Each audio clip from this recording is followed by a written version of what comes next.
bowlers or changing things around. This is our total runs here, so we've got units. So 1. We now have 11. Someone goes for a cheeky single. The score is now 12. It looks like it's 21 for us, so I've got to learn to work things backwards, but that score, from looking at the front, would say 12. This scoreboard was opened in 1911. There was no T20 cricket, there was no one-day cricket. And even now, you're not going to get a batsman scoring hundreds so fast that you're going to be spilling those wheels around like Wheel of Fortune. So they use the metal plates down there. We've got 1. Behind the 1 is 2, and we've got 3, 4, etc. So I've slot those in for the hundreds. Above me is sundries, and then the next one after that would be batsmen, whoever's in score. There's only ever been one Australian batsman that scored 300 runs at Adelaide Oval in a test match. Anybody like to have a guess? David Warner. Well done. You going to say Warner? Against Pakistan. Yeah, he's first game back from being suspended. Donald Bradman is normally one. He was out, or he was not out on 299. Somebody got run out when Bradman was trying to get his 300th run. So I don't think that person would have been very popular back in the change rooms. Fix that back. Next person. This is our bowling markers. If you look at there, we've got an arrow. If I pull on this rope, we've got little dangly tags on it. When I get to number 5, if I put that into there,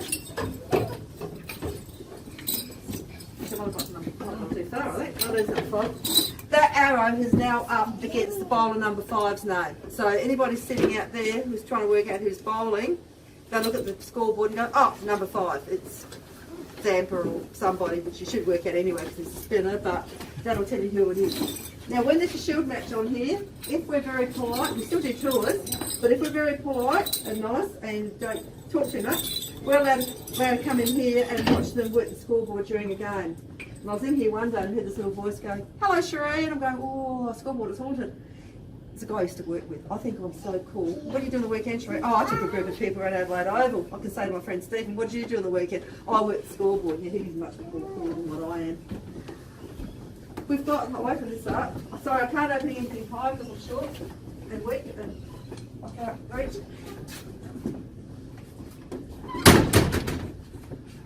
So the nameplates will go in there. Sorry, I accidentally hit the button. Put that in my pocket so I don't do it again. The points one is used, during AFL season, so that one's permanently painted. Drew, we have, so I don't have to keep painting things. So they designed it to have sliding letters in. Now those plates will take anything up to about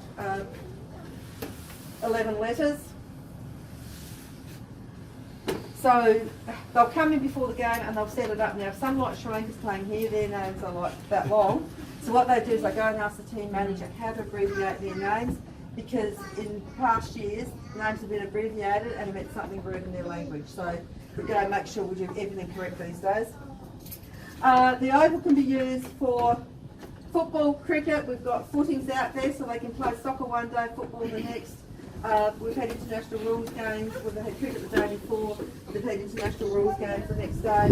We've had rugby league and Australian rules football both being played in the same weekend as well. So it doesn't take long to set the oval up. The longest part is doing those cricket pitches.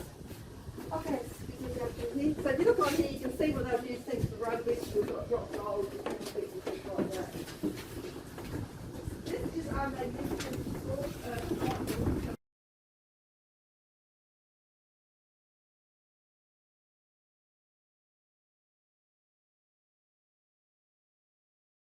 green, head.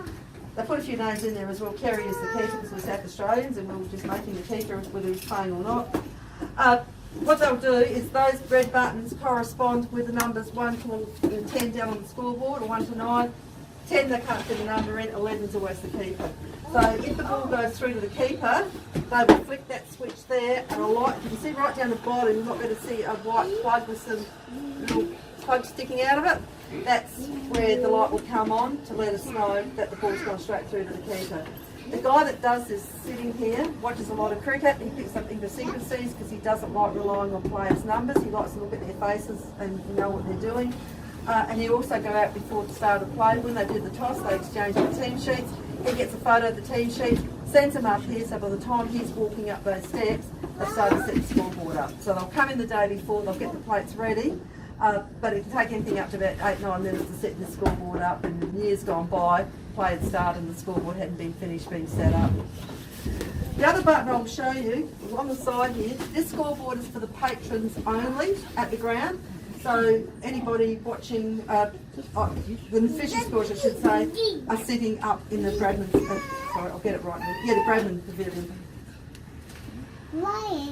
If the umpire needs to signal like a leg by, he will signal to the Bradman Pavilion, then he'll turn around and signal to the scoreboard. Now rather than someone have to stick their head out there waving their arms going, yeah, signal, see, they'll hit that button there we turned on, they'll hit a button on the side here, that light there will come on. The umpire knows the signal's being received and play can continue. So if you ever get cricket over, I like sitting watching the scoreboard and watching all the lights come on just because something to do while I'm sitting here. Anyone got any questions? Thinking about how hot it would get in here. It's corrugated iron, facing north, and When it's over, I think 35 degrees, we're not allowed to come in here. So I've been on tours where it's been sitting on about 34, and we've had 3 tours and everybody's rushed in here very quickly to show people the scoreboard because we don't want anybody to miss out. So then everyone's gone off their own separate directions. What a job, I like that job. Just drove over the tractor all day and cut the grass. What'd you do down over the weekend? I rolled the pitch, I cut the grass. Okay, I'll get you to move out. Just meet me behind the big screen.